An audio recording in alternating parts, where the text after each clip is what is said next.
Hey,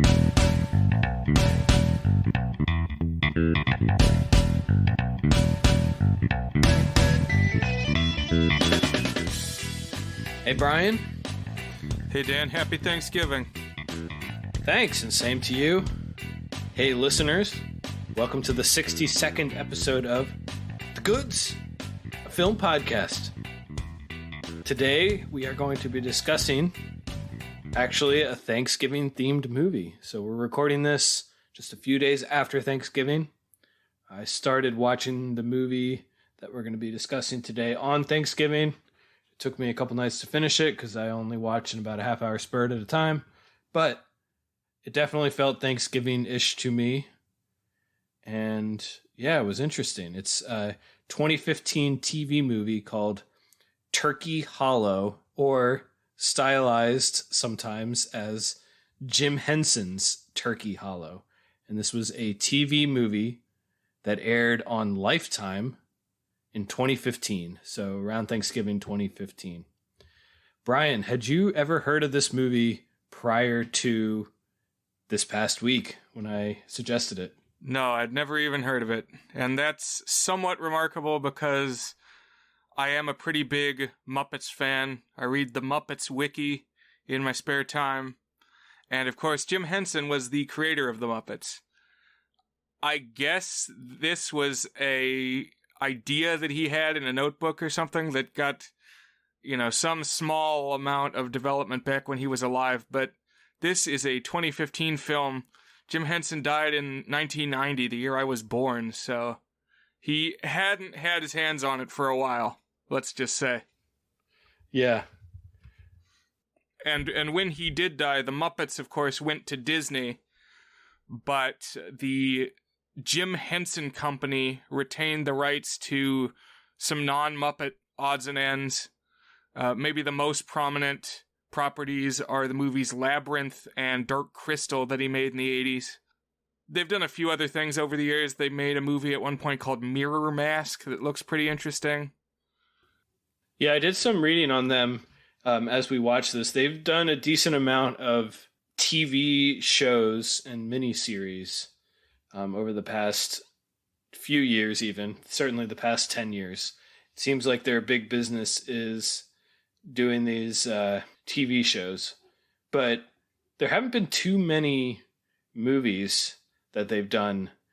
One, though, of note is they had a spin-off label called Henson Alternative, which released exactly one movie and I believe a couple of TV shows.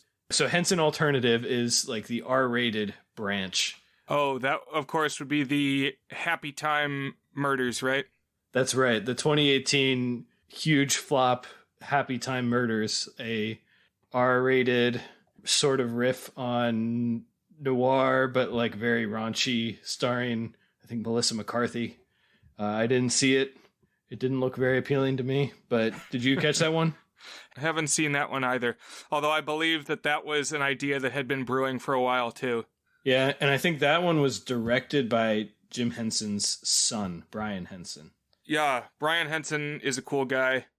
He was involved with various Muppet projects growing up. For instance, he voices Hoggle in Labyrinth, the, goblin guy. Okay. Well, I guess not a goblin. There are many goblins. He's like a dwarf or something.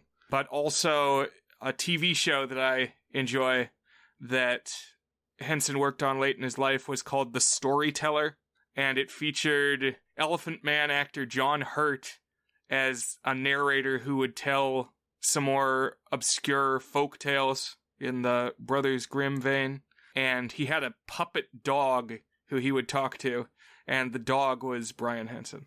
Oh, nice. Keep it in the family. I know that Jim Henson's wife, Jane Henson, was also involved. And I'm pretty sure I often mispronounce this name as Hanson instead of Henson. I've probably done it 3 times already, and we'll probably do it 3 times more before the episode's done, so I apologize for that. But Jane Henson, I think, also was involved in the company business. But just real briefly, before we pivot to the movie at hand, I know, Brian, you'd probably like to pick a Jim Henson project proper at some point. Would you mind giving us maybe a 30-second overview of, your connection and your appreciation of Jim Henson. It's something you've written about a lot on our blog, earnthis.net, over the years, and I'd kind of like to hear a summary. What's your relationship with Jim Henson and his various creations? I should have written some more notes for this, but the brief version, I guess, is really early on. I watched a movie called Labyrinth, which I think is from 1986, I believe. And this was a collab that Henson did with a fantasy illustrator named Brian Frood. It has David Bowie as a Goblin King, and it's hard to explain, but there's a lot of cool stuff. If you've never seen it, I definitely recommend it. It's like a storybook come to life. I think I also had a best of songs from the Muppet Show compilation on a VHS with some of the music videos from the TV series from the 70s. I just have a lot of respect for Jim Henson. I think he was a sui generis creator, and he just had a million ideas and, grew his brand and died too early. I think he was only 53 when he died in 1990, and he had a lot of things cooking up to the day that he died. Oh, wow. I didn't know he was so young when he died. When he died, he had a funeral that had a lot of his longtime collaborators be a part of it, and that's something that I've seen. It's very moving, and it's something you've referenced too. Just kind of this culminating thing reflecting on a creative life cut too short. Right. So he assembled this team of Muppeteer apostles who all outlived him and kept making Muppet projects after he was gone. In 2014, I wrote a series of articles on our blog called 10 Things Brian Likes, and the last chapter of the 10 was dedicated to tearjerker Muppet moments. I don't think we got any of those in this movie. No, not exactly the tone of what this movie's going for. It's more of a straightforward family fantasy, so I think it would be compelling at some point to maybe dig a little deeper into Jim Henson and his various creations on this show at some point, but I think now is a good time we can maybe pivot and start talking about Turkey Hollow, unless there was anything else you wanted to add here. Well, we'll muse on this at the end too, but I think it's interesting when there are cases of authors who, are always jotting down ideas in sketchbooks and things and just have an abundance of concepts that are maybe not intended to go anywhere, but the stuff they do put out proves bankable, and they have an estate that's continuing to make money, and so somebody makes a decision, here's a thing sitting in a notebook, let's make this a movie. There was some of that with Dr. Seuss, like Daisy Head Maisie, Hooray for Diffin' Doofer Day. I'm sure Walt Disney had things cooking when he went. He was still pretty young. I mean, Disney World, for instance. Right. And I also wonder, who else is going to join that crew where they've got estate handlers continuing to churn stuff out. I think Stephen King is definitely going to be one. I'm sure he's got just desks full of blurbs. Oh, man. That's an interesting thought exercise. Who's a prominent creator now? I feel like J.K. Rowling could be in there, too. Yeah, I think you're right. That's interesting. I'm going to definitely think a little bit more about that, because that is a very... Who are the creators now who are sufficiently productive in ideas but aren't actually spitting out all of their output, but have such ravenous fan bases that, as you said, the estate handlers would find a way to get those nuggets of ideas created? Because that's definitely what this is. This is like when Tupac died in the early 90s, and then in 2005 he released his 4th posthumous album. That's the equivalent of what this movie is to Jim Henson. So that's why in my notes I have Jim Henson's in parentheses before the title Turkey Hollow. Yeah. Even though the poster has it pretty prominent. It would be just as Thanksgiving appropriate if they called it Jim Henson's Leftovers. I like that. So this movie was directed by someone named Kirk R. Thatcher, who I had never heard of prior to this past week, although perhaps I should have heard of him because he directed something I saw in the last 2 months. He directed the new Muppet Haunted Mansion special that dropped on Disney Plus that I watched and I thought was fine. I had a decent time watching. I don't think it is gonna enhance the Muppet legacy in any significant way, but I had a good time for an hour. Did you catch up with that one? I did watch that one. Yeah, it was okay. Not one of the more memorable Muppet entries, but it was all right. It had Darren Criss. Yeah. I'm a Darren Criss fan. He just released a Christmas album called A Very Darren Christmas, which I think I'm going to go pick that up. Nice. And I see you also wrote down that Thatcher directed Muppets Wizard of Oz. Mm-hmm. My story about that one is it's one of the last movies we rented from Blockbuster back in like 2004. And we only watched the first half because then the DVD was damaged and we couldn't watch the rest. So I don't know how it ends. You've only seen half of it. Okay. Yeah, that's kind of funny.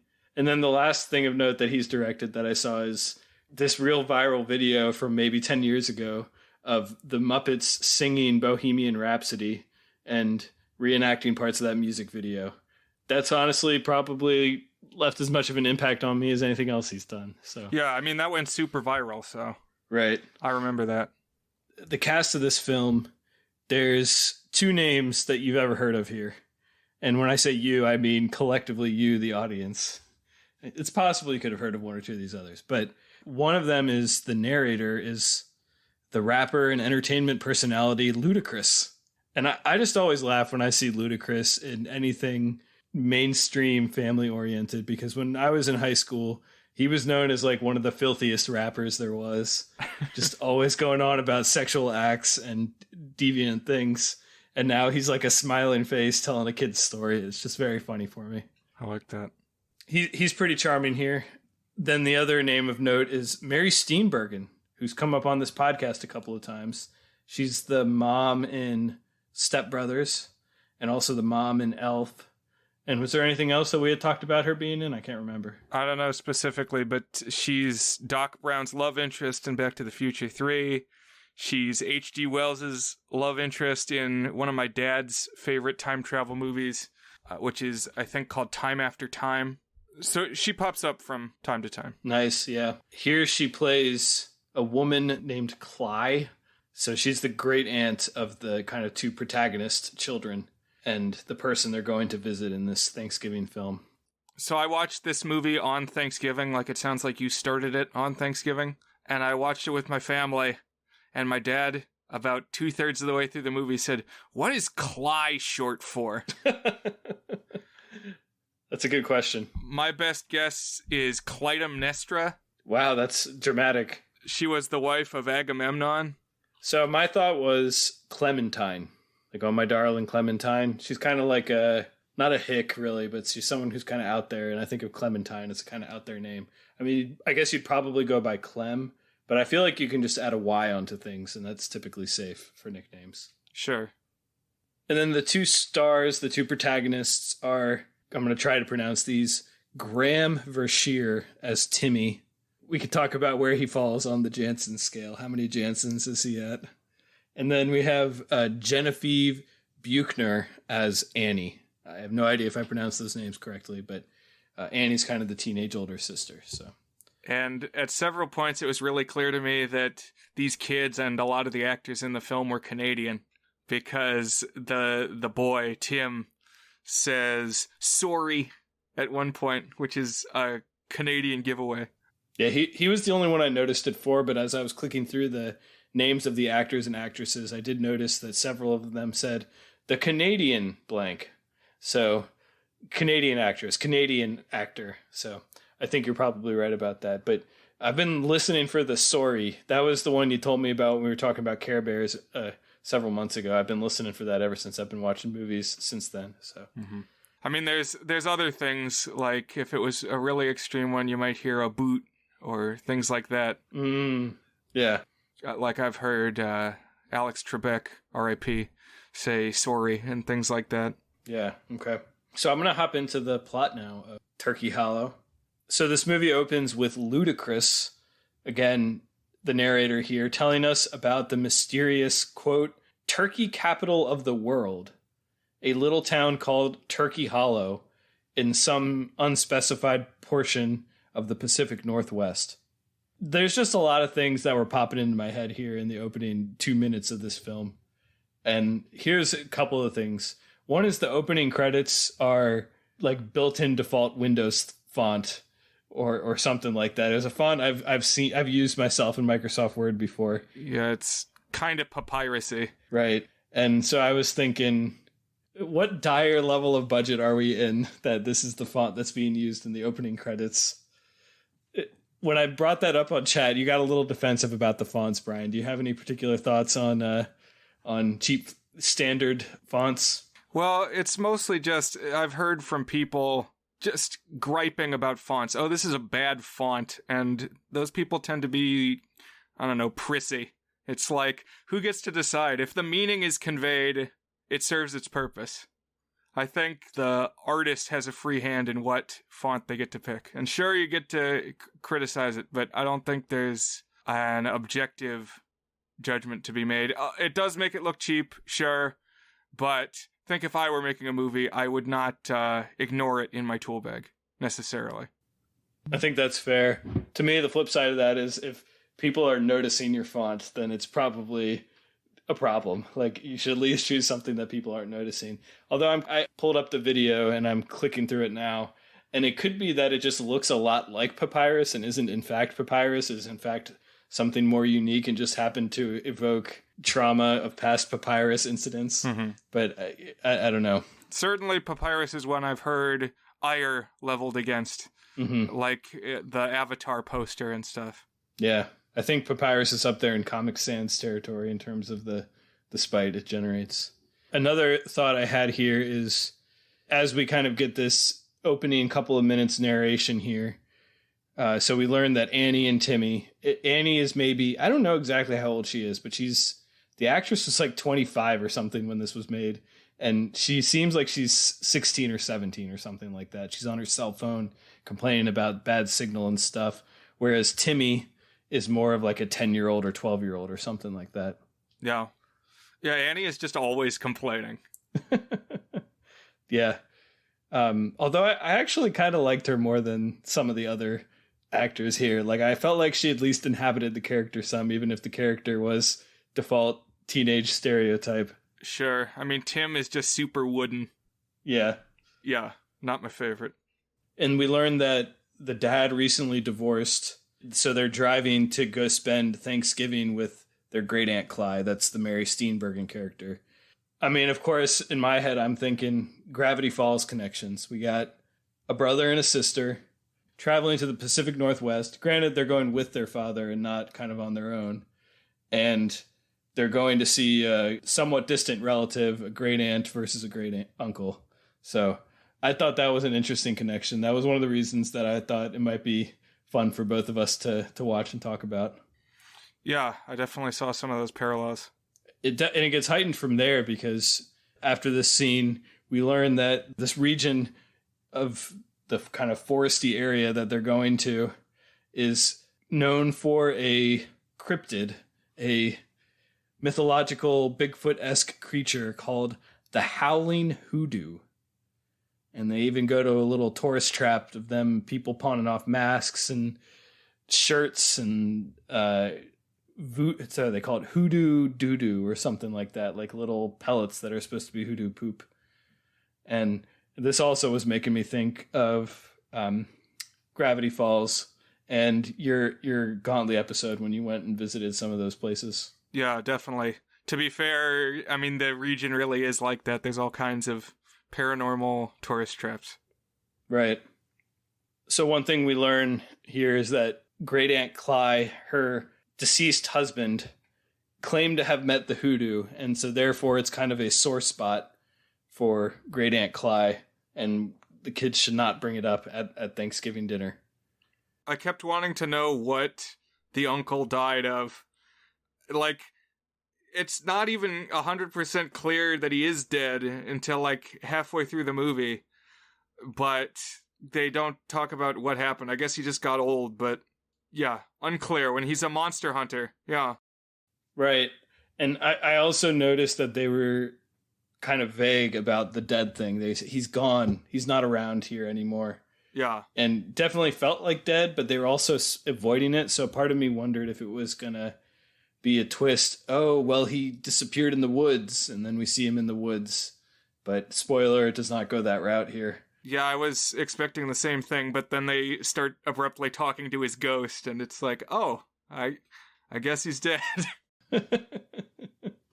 And so we meet Aunt Clyde. She owns a farm, but it's a turkey rescue sanctuary. It's not a turkey growing farm for the purposes of selling them for Thanksgiving dinners. And Aunt Clyde is, again, Mary Steenburgen. Her distinctive look here is she has a white stripe in her hair, a skunk stripe, as you called it in the Zombies episode, when the werewolf characters in the Disney Channel movie Zombies, or I guess it was Zombies 2, had like these white stripes in their hair. I was like, oh, it's another TV movie with that visual cue. And one thing of note about Aunt Cly is, like, we learn from the first 2 or 3 sentences that she is very vegan and very aggressive about being vegan. Like, it's part of her whole thing about having a turkey sanctuary. And she's also not just that, but she's like a full-on crunchy hippie who only drinks tea and believes in tree spirits and stuff. One thing that I was trying to trace as this movie went along is whether this movie was pro-vegan or anti-vegan, or whether it was mixed. And I think the answer is it's kind of mixed. Like the turkey farmer proxy guy here is the villain, and he's like pumping the meat full of steroids, and it's gross. And they all end up having, spoiler here, happily ever after Thanksgiving meal around a vegan Thanksgiving dinner. But then again, Aunt Cly is also portrayed as really kooky and just kind of out there. I don't know if you had any take on that, Brian. Yeah, I mean, it's like every little thing, she just has a hippy-dippy saying to go with, and that she, like, doesn't have a TV and doesn't have the internet, so she's off the grid, which I can respect, but she's like, this is the way everybody ought to be. Don't harm Mother Earth. And they didn't do a whole lot to make her super likable or her viewpoint super empathetic necessarily, except that it's opposed to the good old boy turkey, what do they call it when they juice with steroids? Turkey juicer. Yeah, he's kind of the profits-only business mogul type guy, you know? Mm-hmm. Yeah, I think it doesn't help her likability that Mary Steenburgen is here collecting a paycheck, and I don't think she's doing much other than collecting a paycheck in this performance here. Yeah, she's like the star power for the movie, but she's definitely phoning it in. I shared that reaction as well. As you mentioned, her house is off the grid, so there's no internet, TV, or cell reception, which frustrates, in particular, Annie. And, you know, her arc here is going to be, among other things, to learn to put the device down and connect with your family a little bit more. That's her kind of thing. But Timmy, the boy, he goes exploring around Cly's house, and he finds some weird old stuff. I can't remember if it's a basement or like some corner bedroom or something like that. I think it's the basement. But in this kind of dusty old room, finds some weird stuff. So one is he finds an old notebook with all these weird jotted thoughts on mythological creatures from the great uncle, whose name I think is Ned. I think they mention his name. But the passed away husband of great Aunt Cly. This was another Gravity Falls connection for me because, of course, Dipper finds a notebook in the first episode, and we know Grunkle Stan also has a notebook, and it's got all this information about the wild creatures here. So that was another thing that brought me back to Gravity Falls. Yes, definitely, absolutely. Is that something they say in? Yeah, in the pilot episode, yes. That's right, yeah. And this scene just made me wish I liked this actor better. Because it's like, I kind of like the set design here, all the Monster Hunter crap that the uncle accumulated. Like, there's this weird instrument thing that he made, and it's also like a gun. It's like a combination of a gun and a trombone. Yeah, they said the name of it at one point, and it was good. And I think I might have it somewhere in my notes down here. It's something like a gibberator or something. Yes, I think that's it. I think it's a gibberator. It's something along those lines, though. It's a cool thing because it looks sort of like a gun, but it's got like a keytar where you would expect a trigger to be. and like the thing where you load the rifle bullets and stuff. And I like that too. The other thing they find down there is a newspaper article. And this newspaper article, it's from like some National Enquirer thing. It's like a cutout clipping for who knows how old. And it says you can get $10,000 if you find a picture of the Howling Hoodoo and send it into this National Enquirer type tabloid. After dinner and dessert that night, one line that I liked is every time they talk about a meal in this movie, Aunt Cly says something along the lines of, "Hope you like beets," or "I'm making beets." I have a lot of beet-related anecdotes. One is in The Simpsons. It's this one random scene that plays on my head whenever Katie comes back from the grocery store. Is Marge walks in the door with Lisa. I think they'd been grocery shopping, and Marge says, "We're back." And Lisa says, "We got beets." And I don't know, it's just like one of those one stupid things they have in Simpsons that always make me laugh. Why was Lisa excited about getting beets, excited enough to announce it, even though it had no bearing on what was to commence in that Simpsons plot? Yeah, for some reason, beets are a common punchline. People seem not to like beets. I love beets. Beets are great, man. There's a whole subplot of The Office where Dwight, like one of the things that makes him weird is he grows beets. Beets are something I've really come around on in my adulthood. I did not like them when I was a teen. I thought they tasted too bitter, but now I really like the blend of like the earthiness, which is slightly bitter, and the sweetness. And you can put them on salads, you can put them on sandwiches, you can roast them. I'm pro beet. Yeah, I've always loved beets, especially pickled beets, but even the regular kind at the salad bar are good too. Yeah, yeah. And this is Buzzed on Beets. Beets on movies, something like that, yeah. Yes. And sometime shortly after that dinner, Annie walks in on the dad. So the dad's name is Ron. And Ron's on a phone call, and he's basically admitting to one of his office mates that he came to Turkey Hollow so that he could have basically Cly keep an eye on the kids while he worked to get back some money that he lost in the divorce. And this whole thing is like played as him being a terrible father. Like he's committed some sort of bad parenting or betrayal. Like, I don't even, like, what would you expect him to do? He doesn't have money. His solution was, hey, let's go spend time with family for the holiday. I'll work on the off hours and you could spend time with your great aunt. This is a great parenting decision. He's doing what I think is a divorced dad should do. Yeah. Like, I don't know why this is viewed as like a parenting malfeasance here. Yeah, Annie just does not shut up about this and how terrible it is, and that he would talk about it so cavalierly so that they can hear. And it's like, I don't understand what's wrong with this. The man's got a job. It helps everyone. He's got to pay your cell phone bill, which cell phone that you're so desperate to start using again. And then to play up how like annoying these kids are. So first of all, Annie's complaining about this, and then Timmy comes in and says, "Dad, do you want to read the dictionary with me?" Which is like the most boring act. Like if you were trying to come up with ideas for what's an activity that sounds really boring, "Do you want to read the dictionary with me?" would be right up there. But it's because he's trying to find some word in that notebook.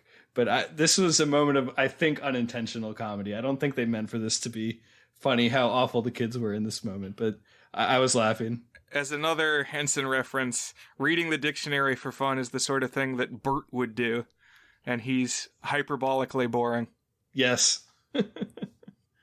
After they go to sleep that night, Timmy is unable to sleep, and he gets out of bed, goes outside, and he starts exploring these woods around where they've come to visit.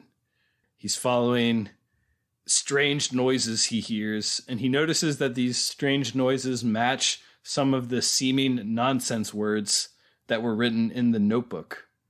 But as he's wandering around, his flashlight dies and he starts to get spooked. He like opens a fence and runs in it, and all these turkeys come rushing towards him and go rushing out the gate. And it turns out he's accidentally let loose a huge batch of turkeys. This is where we meet the villain. These turkeys are owned by a turkey farmer with the excellent name of Eldridge Sump. And Eldridge Sump has two minions one of them's named Junior, so I was trying to decide, are they both his sons? I'm not sure. Did you get a read on that, Brian? Yeah, I couldn't tell. I mean, they might as well be, but they're just mangy farmhand guys. Right. Couple things here. One, these are real turkeys. I'm kind of surprised they're real turkeys because we're in a Muppet production. I was kind of expecting puppets and also just the low budget, but there's like literally dozens of real ass turkeys on film. We don't do real animals in movies too often anymore. No, and yeah, they had quite a few of them. They say that 175 turkeys go missing, and my mom chimed in at this point and said, "That's not 175 turkeys." And I'm like, I don't know. I don't think you can be that confident. It looked like a lot. You know, maybe it wasn't a full 175, but they had quite a few. Yeah, it's dozens, I think. So this character, Eldridge Sump, is played by Lyndon Banks. It's an actor I was not previously familiar with, but I clicked through his filmography beyond this, and it seems he always plays villains in TV movies.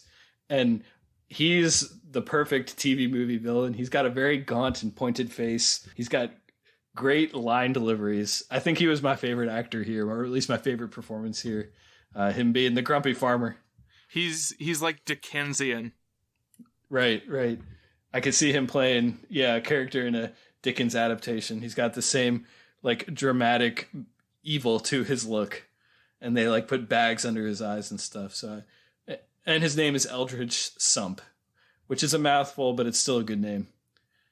So when this farmer Sump catches Timmy, he reports him to the police. And so here's where we meet the sheriff character. So the sheriff character was kind of odd to me because his whole thing is he's very into Aunt Cly. I thought he seemed younger than her, but it's kind of hard to tell. I mean, I don't know how old Mary Steenburgen's character is supposed to be here, but the way that he kind of expresses this is he keeps having these like really awkward Freudian slips about how sexy and beautiful Aunt Cly is. Kind of funny. Yeah, I was chuckling, although I was a little more ribald than you might expect from a Henson project. I don't know. She says something like, "Wow, I've really drawn myself a bath of trouble." And he's like, "Well, if it was up to me, I'd be right in that bath there with you." And this dude, to me, looks a little bit like Danny Glover. He wasn't Danny Glover, but... No, it was not Danny Glover. It does look kind of like him, though. And just to give a picture of that he's an older guy. So maybe not as old as Mary Steenburgen, but he's got some sear locks. One thing we learned from this sheriff, I don't know if there are any places that actually have laws like this, but he says there's a law in the town where if you or your family cause the loss of another farmer's animals, that farmer gets to take your farm unless you pay for the things that were lost. So, like, here are the stakes for the film. We need to find some way to pay back the loss of turkey so that Clyde does not lose her farm. And they do this kind of math on the fly. And hey, it turns out it's almost exactly $10,000 that they need in 2 days to save Clyde's farm. Have we heard $10,000 anywhere previously in this film? Well, that was the amount in the picture for the tabloid newspaper ad saying $10,000 for a picture of the howling hoodoo. And so I was wondering if there's have you heard of any law like this before, Brian? Was this movie logic here? I think so. It's like if you take the deed, you own the house. Right. That's right. But yeah, I don't know. I mean, in some ways, it makes sense that like if you can't pay back the one way, you got to pay back another way. But that it was so set in stone, he has to get your whole house. It seemed extreme. In 12 hours or whatever it was. Yeah, it's like in 2 days. Oh, yeah, that there's a time window on it. And, like, it's immediate. Like, the cop walks up to your house and guess what? Not your house anymore. Sorry. But Timmy puts the 10K connection together, and the next morning he decides he's going to go find the hoodoo. He's going to take a picture of it, and he's going to save the farm. Because he was the one, after all, that let the turkeys free, so it's on him. But one thing I liked is Annie catches up with him, and so they're going to be wandering the woods together, her kind of tagging along as he tries to do this. And she just like points out point blank how stupid this is as an idea for so many reasons. And I appreciated this because I was thinking this is a really stupid idea too. I mean, for one, there's no reason to think the Howling Hoodoo is real. I guess Timmy believes in his heart of hearts that it is because his crazy great uncle did. But also, like, it's just a ad from a who knows how old tabloid magazine. Like, how is this a viable plan to raise $10,000 in 2 days? That is a good point. I mean, promotions expire. Yeah. And also, like, I feel like there would be some sort of delivery time. It's not like they don't even have email. So what are you going to go to some place that has internet and email it in and hope they wire you the $10,000 in a couple hours? That just seems implausible. Timmy really needed to think out this plan a little bit more. But as they're wandering the woods, they bump into really the only Muppet puppet creatures in this whole film. It's these 4 little rodent-like things. They're maybe 2 feet tall. I actually kind of liked these guys, but it was a little disappointing they were the only ones. But they're given the names, which are the nonsense words that had been written in the notebook. That's Squonk, Burble, Zorp, and Thring. And I did not like their names, but I did like these guys. What did you think of these puppets? Yeah, so like in the Pokemon anime, they say what they're named. Like the sound that they make is what they go by. So the one named Burble is always going burble, burble. Right. And there's something with it where it's like related to how the whole weapon thing he found was a keytar and makes tones. It's like there's some musical element to it too. Like they say it at a certain tone or they can sing it too or something. I didn't quite follow that. Oh yeah, they keep calling them musical monsters, and actually the original name of Jim Henson's concept, I guess, was the Musical Monsters of Turkey Hollow. I didn't really notice them making any music. The most musical thing is this instrument thing that they use to communicate with them, but even that, I don't know, I think stretches the definition of music.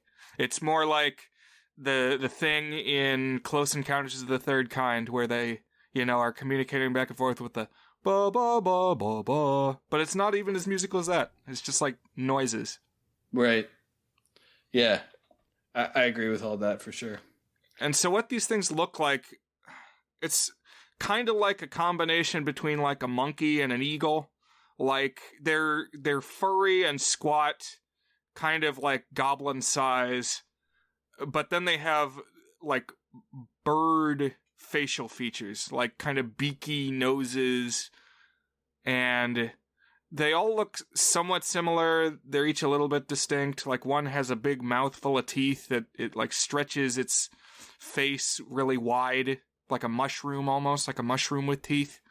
I'm just kind of rambling now. They're weird looking, but they're also all covered with this monotone brown fur, so they don't stand out that much. They're kind of like little weird Bigfoot birds.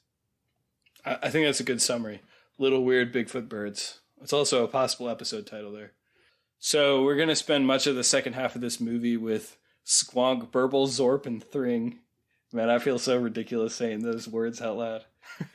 If you watch this movie, you'll hear them a bunch. Timmy's able to like immediately communicate with them, and he like talks them into going to find the hoodoo. They're a little scared about it, but the other monsters, they'll lead me to the hoodoo. And so they go stomping off with Squonk, Burble, Zorp, and Thring. Maybe if I say it faster, the names, like it'll just roll off the tongue a little bit easier. Just get it over with. Yeah. Back at Cly's farm, though, Ron, the dad, and Cly have finally realized that Annie and Timmy are not in the house. They've gone missing. And they start trailing them in the woods because the sheriff says, oh, the kids are in danger because the hoodoo is real. And this is enough, I guess, to convince the dad and Cly to go find them here in the woods. Shortly after they enter the woods, they're like, well, we're in this huge giant woods and we don't know where the kids are. Like, how are we going to find them? And Aunt Cly, this is Mary Steenburgen, she starts talking about how we must trust in the mystical power of the forest where my husband's ghost is. And like, I don't even know what she does. She like makes a musical noise, like bopping on something. Yeah, she starts like drumming on this little piece of xylophone or something. And the little tendrils of this, what are those trees? It's like a mangrove or a banyan tree. And all the little tendrils start like dancing around. Right. And the dad is like, well, I learned about this in National Geographic. It just doesn't mean there's a spirit. And I gotta agree with him that like this was not enough to convince me that there was something supernatural. Although I guess this was almost like a puppet-like effect. It was pretty cool the way that they kind of moved. Yeah, it was pretty weird to me. I don't think I've read about this in National Geographic. Maybe it's not magic, but it's like Aunt Cly knows a little more than she's letting on. Yeah, I suppose.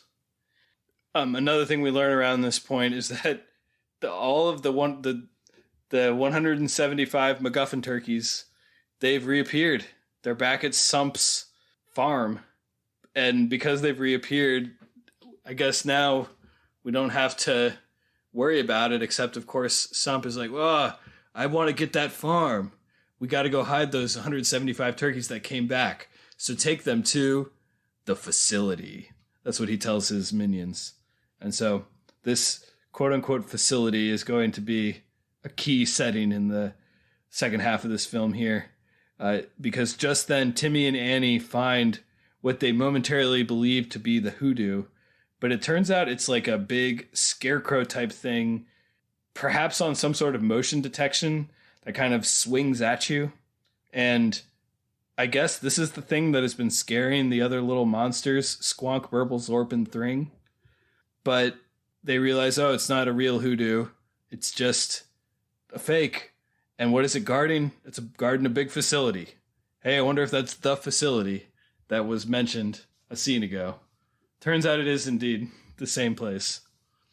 I'm going to interject to say, I thought having the turkeys come back was a questionable decision, story-wise.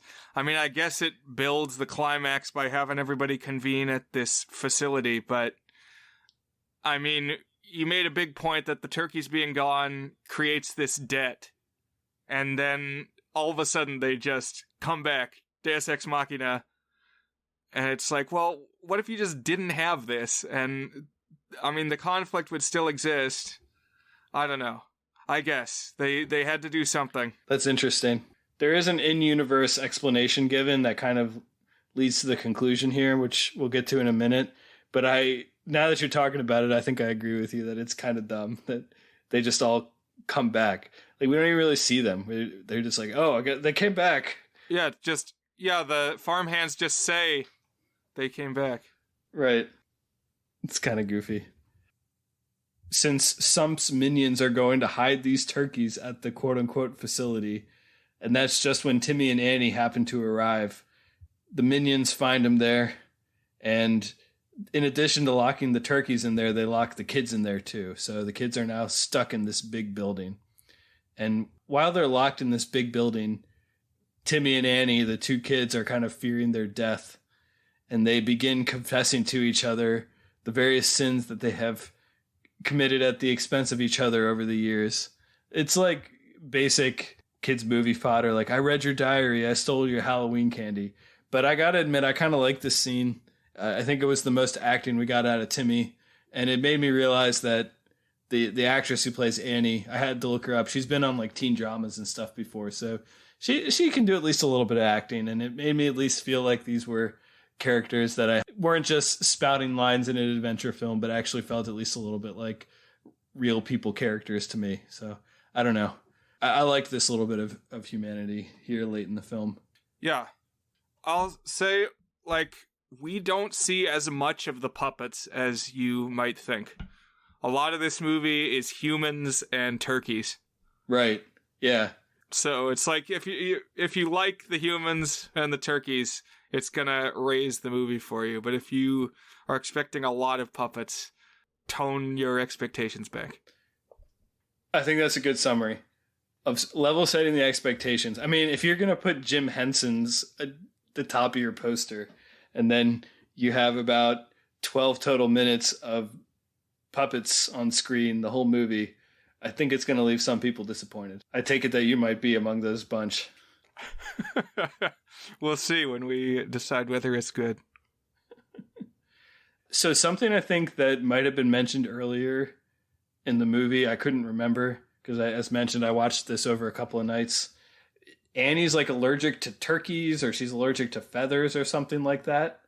And so Timmy and Annie locked in this building. They wake up the next morning and Annie is like gasping for breath and saying she can't breathe. So I guess Timmy starts freaking out and like banging the door and help me. And this just so happens to be, I guess Ron and Cly have now been like wandering for 24 hours looking for these two kids because they hear them and they're like, oh, let's go save them. Let's go get them. But of course they're locked in. So how are they going to get in to save the two kids? Well, out come our buddies, Squonk, Burble, Zorp, and Thring. And Squonk, Burble, Zorp, and Thring, one thing we learned about them is that they eat rocks, I guess. It's like a character trait for these monsters is they eat rocks. Doesn't make any sense to me. There are no things on Earth that like digest rocks for nutrients. I mean, some animals have rocks in their stomachs to aid in digestion, but it's not like you eat rock like that's a part of your diet. I mean, I guess we put salt on our food, which is like a ground up rock, but I was wondering what was the biological explanation behind Squonk, Burble, Zorp, and Thring having to eat rocks here. Well, I don't know. I mean, I think it's a common fantasy trope that your weird creature eats something weird. Like the Iron Giant has to have metal to eat. That's true. Like the Gorons in Ocarina of Time, they eat rocks. Alf eats cats. It's not unprecedented. So Squonk, Burble, Zorp, and Thring. The more I say it, the more I'm kind of into the names. It's growing on me. It's like it's building the muscle memory. It's becoming a part of my tongue's muscle memory, saying these names. It has a cadence. Yeah. That's always the order that they say it in, so. So they're eating through the base of this farm building, and eventually, indeed, they're able to free Timmy and Annie. But this is just when Sump and his minions, or I guess it's just the minions, they arrive with their genius plan on how they're going to deal with these kids. And this was some movie logic for me here for sure. Their idea is they have these special turkey prods that have, and I quote, 500,000 volts. I'm not an electrician. I think you are, Brian. That does not sound like a realistic number to me. Are there any cattle prods that have 500,000 volts? I don't know. It sounds a little extreme. But, they'll say it's the current that'll kill you. Okay. So, not necessarily the volts. And also where it passes through you. But, yeah, that sounds high. And their theory is that that's enough voltage to induce memory loss when you are shocked. Inducing amnesia is not a known side effect of electrocution.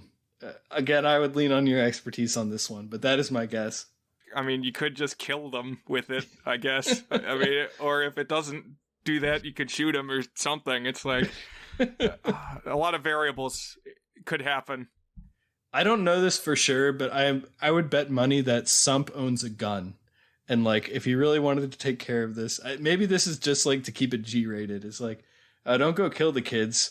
Let's go zap them. It's like in Pokemon, they faint. They don't die. And in Avatar The Last Bender, the queen has fallen. She hasn't been suffocated by an airbender who drew the oxygen out of her lungs. She has fallen. So, did Jet just die? Yeah. It was really unclear. So now we have the climactic chase scene. The guys with the volts are chasing down the kids who were freed, and also the dad and the great aunt are there too. And just when they're cornered, we hear a great big thumping coming from the woods. Oh, what could it be? It's the real hoodoo. And the minions turn around, and they do indeed see a large creature, which appears to be the hoodoo. And I guess in their like panic, accidentally zap each other. And so they're like writhing on the ground, accidentally shocking each other, like probably doing serious bodily damage if there's 500,000 volts in these things. But it turns out the hoodoo is not the hoodoo. It's in fact our buddies, Squonk, Burble, Zorp, and Thring, who have come together Voltron style to pose as this imposing creature. So, for whatever it's worth, I knew this was going to happen. as soon as the 4 creatures showed up, I said, oh, they're gonna be the hoodoo all fused together. That's what the hoodoo's gonna be. Oh, interesting. What made you think that? I knew this because that's what happens in Bill and Ted's Bogus Journey, the second film. They spend a lot of the movie traveling with these 2 little goblin-y Martian creatures, and then at the climax, the 2 creatures fuse together into a bigger creature. And I don't know, this was just giving me that vibe. It's like, that's what the hoodoo's gonna be. And then sure enough, that's what we get here at the climax. So is your take that the howling hoodoo of lore has always just been these 4 guys? Or was it like a one-time thing where they impersonated the hoodoo? Yeah, hard to say. I mean, was it the dummy that we've seen a couple times? Was that the hoodoo? But if that was the monster everybody was seeing, like, clearly there are other monsters out there, because then what are the little guys? Interesting, yeah. Well, and also, that thing wouldn't have been the origin of the myth. I mean, I guess the myth could have been just a myth, and they capitalized on it, but this scarecrow thing has a mask of a hoodoo. So, like, the concept of the hoodoo predates the scarecrow, presumably. Okay. Well, then I think, yes, it must have been the creatures in some... Although they're... I'm not sure. Because early on, they're afraid of the hoodoo when they hear about it. So it's like they hit on the idea to make it. So hard to say. Yeah, and the sheriff believes in the hoodoo, but we learn that the hoodoo that he believes in actually is the scarecrow thing, not the 4 people together, I think. Or at least I think that's suggested. Right. I don't know. But whatever the case, these 4 dudes, our pals, Squonk, Burble, Zorp, and Thring, are able to rescue our heroes, and they make it home just in time to reveal Sump's treachery. It turns out the turkeys are all back, and not just that, but Cly reveals that this facility, they're storing experimental super steroid turkey kibble that makes the turkeys grow to 30 pounds. That's how they're doing it. It's this illegal chemical injection type thing. It just looks like dog food. The stuff, like the little crunchy pellets that I used to feed my dog when I was a kid. But I wanted to know, what is it about this stuff? Does it taste like anything? Like, what would it do to humans? What would happen if I ate this kibble? I wanted to know more about the kibble. You're looking for some gains? You want to bulk up? Maybe, I don't know. What it made me think of was the movie Hot Tub Time Machine, where they have an illegal Russian energy drink, and that's what gets spilled into the hot tub and makes it a time machine. Oh, that's right, yeah. Because these barrels of turkey feed have all these Cyrillic letters covering them. It made me think of my friend in college who went through a phase where he was going to do some intensive weightlifting, and he ordered some muscle supplements online, and he said he started taking it and his muscles grew really quickly, but he said within an hour after him having the supplement, I think it was like a powdered type drink, like a protein shake, but something that claimed to have a special ingredient X in it. And whatever special ingredient X was, probably a steroid, but it made him actually get the gains real fast, but also he would start shaking within an hour of having it, just, vibrating, shaking uncontrollably. And he decided after a week or two of that, despite the gains, that he probably was going to stop taking whatever that was. Wow. Yeah, these are the Ivan Dragos of turkeys, apparently. Yeah. So then we get the denouement, the happily ever after. Bad guy Farmer Sump gets arrested, but only after, I guess, he has another encounter with the monsters and he's scared, thinking they're the hoodoo again or something. The sheriff comes to, I guess, tell Cly that he's helped resolve everything, and this is where we see Thanksgiving dinner. The sheriff basically invites himself in. Yeah, it was weird because narrator Ludacris made it sound like he was invited to dinner, but then he isn't, it seems like, and he invites himself. So I think that was a point they could have polished a little bit, just have him be invited to the dinner already. Yeah, because Great Aunt Cly is kind of coy, and then we get the reveal the monsters are joining for their their vegan Thanksgiving dinner here at the end, which does include beets. And then there's a mention again of her deceased husband, her late husband, Ned. And we get a real quick flash of Grunkle Ned in a photo frame. And I was pretty sure it was the first time we had seen him all movie. And he's this bearded guy. And it made me wonder, like, this would be a perfect place for an Easter egg. Like, Grunkle Ned was actually played by Jim Henson or something like that. Did you recognize this? Did you get to zoom in on this one? I wasn't sure. I was wondering the same thing if that was actually Jim Henson, but I'm not sure. I wonder if we can get an answer to that. Maybe the director or something like that. I don't know. Maybe we can call up the guy who played Timmy, see what he's up to these days, if he has any knowledge on that. Oh, it was the director. Kirk Thatcher as Uncle Ned, photo uncredited. Okay. Was that Wikipedia? It is the Muppet Wiki, actually. Muppet Wiki. It's good. And that ends Turkey Hollow from 2015. You know, I don't think either of us are arguing it's a masterpiece here. No, but what are some things that you liked? So I did not hate the script. I thought it had some good moments of setup and payoff. And like, I could tell you one or two things about all of the characters by the end of the film, which is, with the possible exception of Timmy, like, at least the characters had basic enough traits that I could follow them and their motivations and their behaviors a little bit. So that's not always a given in TV movies with families, but okay. I also thought the movie overall looked pretty good. It definitely has cheapness to it, but in terms of like the color and the cinematography, especially when they're out in the woods during the day, night cinematography is hard, and most TV movies do not look good when they're shooting night scenes, or really any cheap movie, TV movie or otherwise. That was something I really complained about in the Cirque du Freak episode, is the night scenes looked horrible. The night scenes here don't look great, but during the day it actually looks quite good. It's kind of like not harsh green. It's like a mellow grayish autumnal green. The kids are like wearing kind of bright colors. The boys wearing red, the girls wearing blue, and there's like a kind of a grayish hazy green whenever they're in the woods, which I kind of liked spending time here. I thought that looked pretty good. That was another positive for me. Yeah, I mean, I really bought that it was the Pacific Northwest. I think the credit said it was filmed in British Columbia, so still the Pacific Northwest. Mm-hmm. Further north than the U.S. goes. Right. I mentioned I liked the villain. I thought he was good, hammy fun. And Ludacris is pretty charming.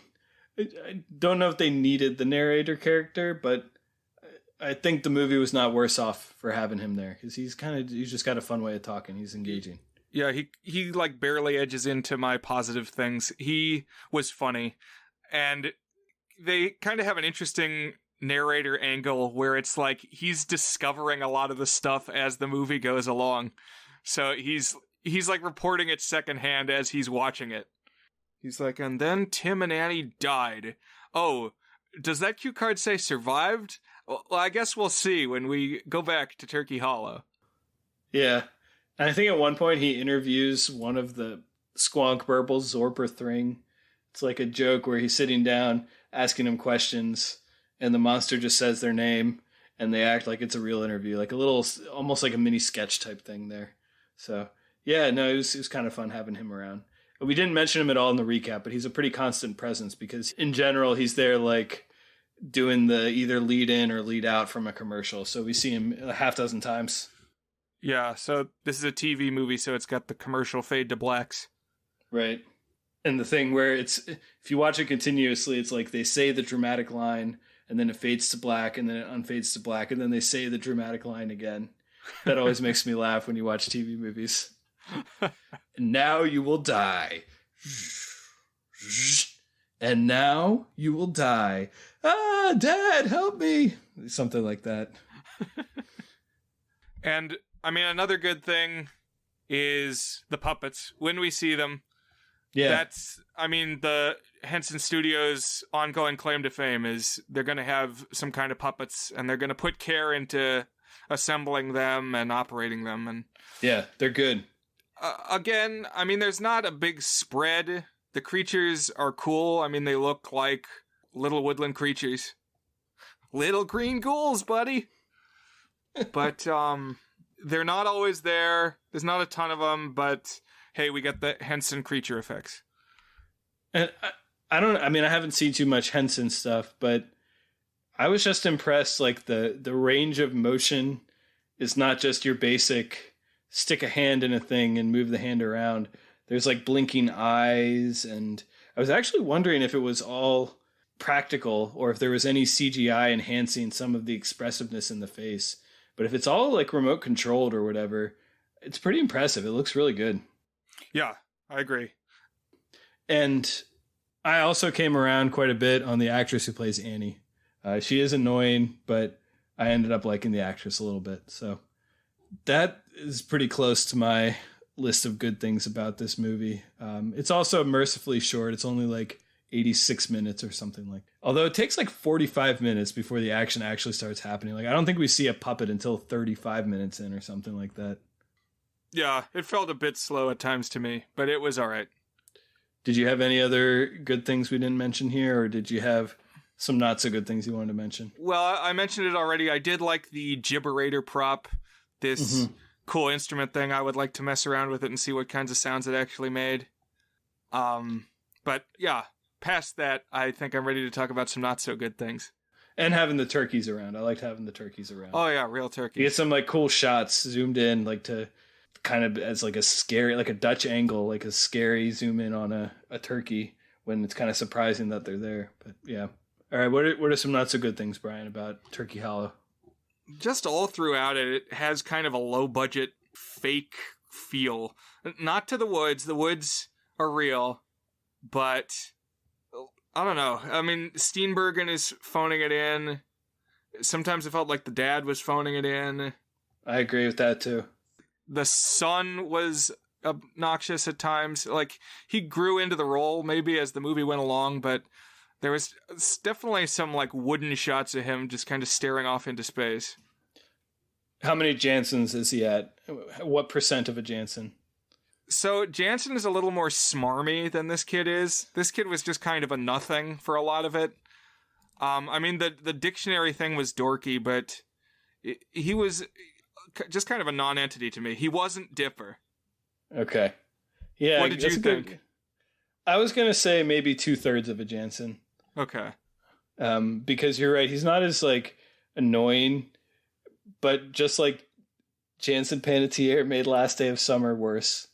I think he makes the movie worse by being what he is. So I wonder what he's done since then. I got to look this up here. Yeah, the whole thing to me feels kind of ghoulish.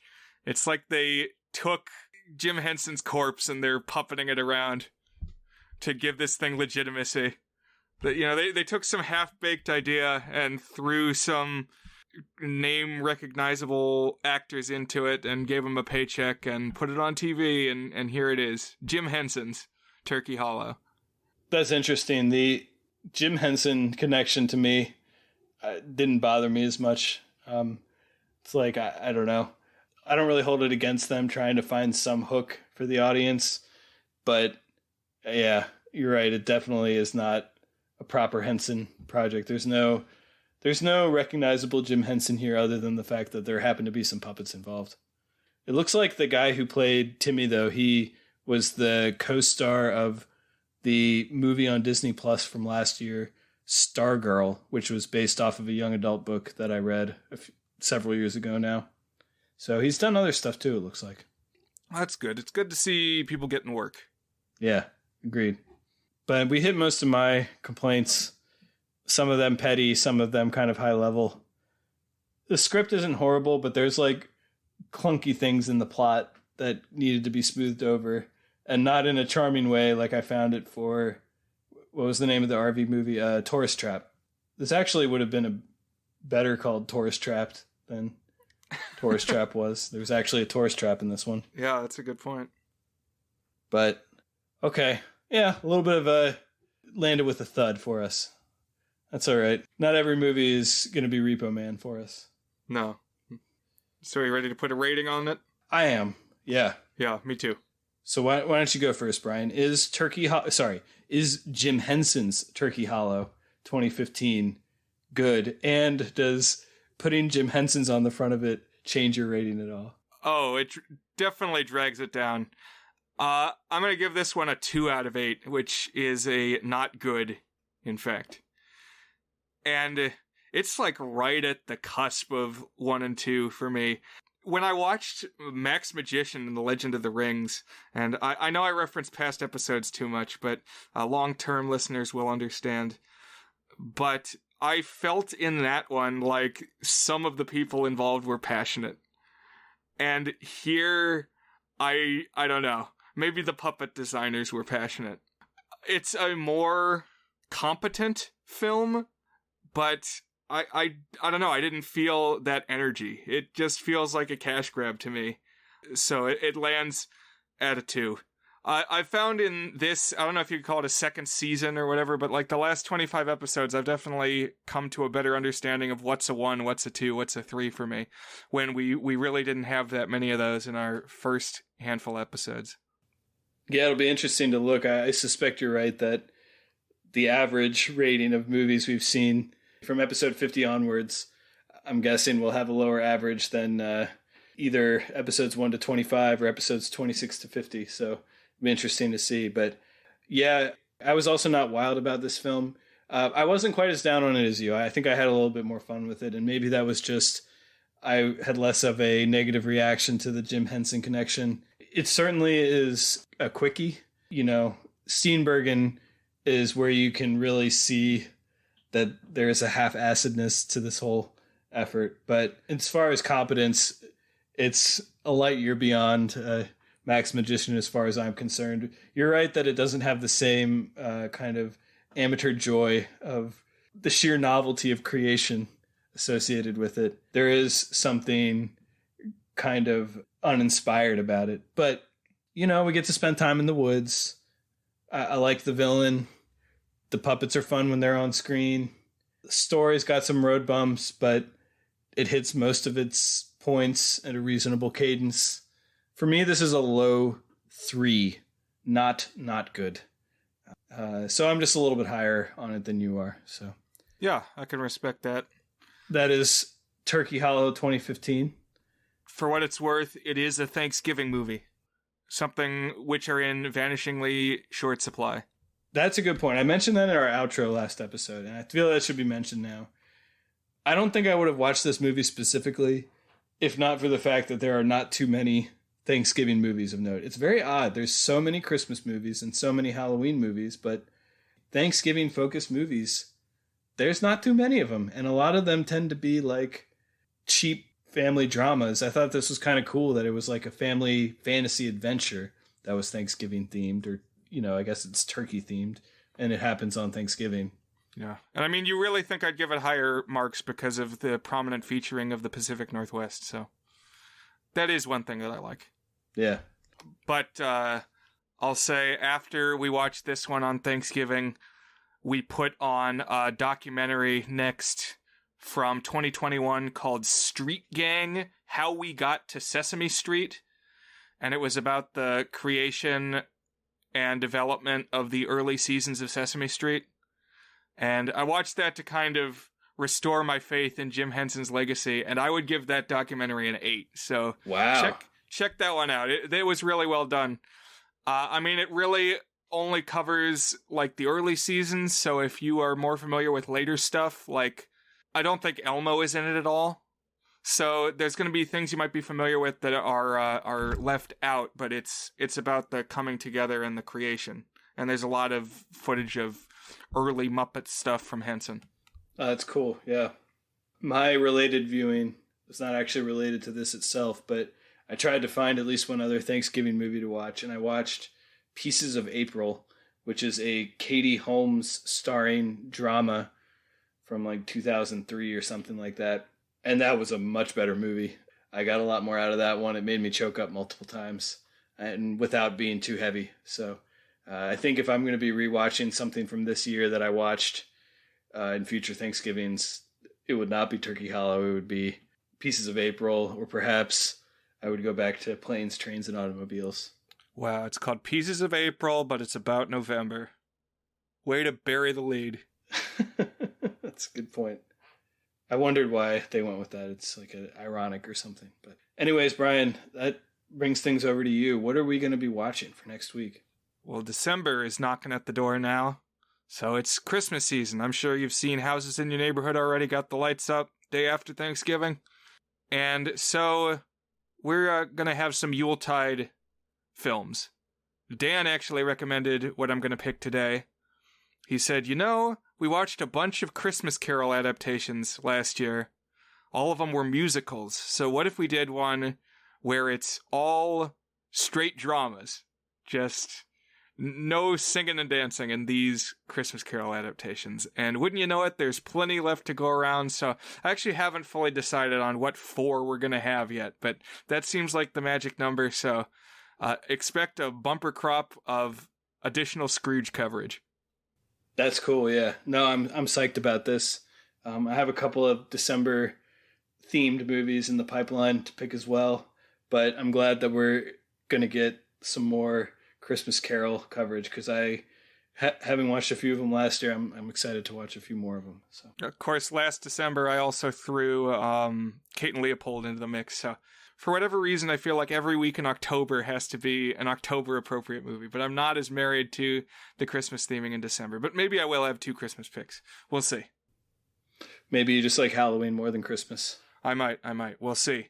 But thank you for listening, listeners, to our Turkey Hollow episode, and I do hope you join us for that next time too.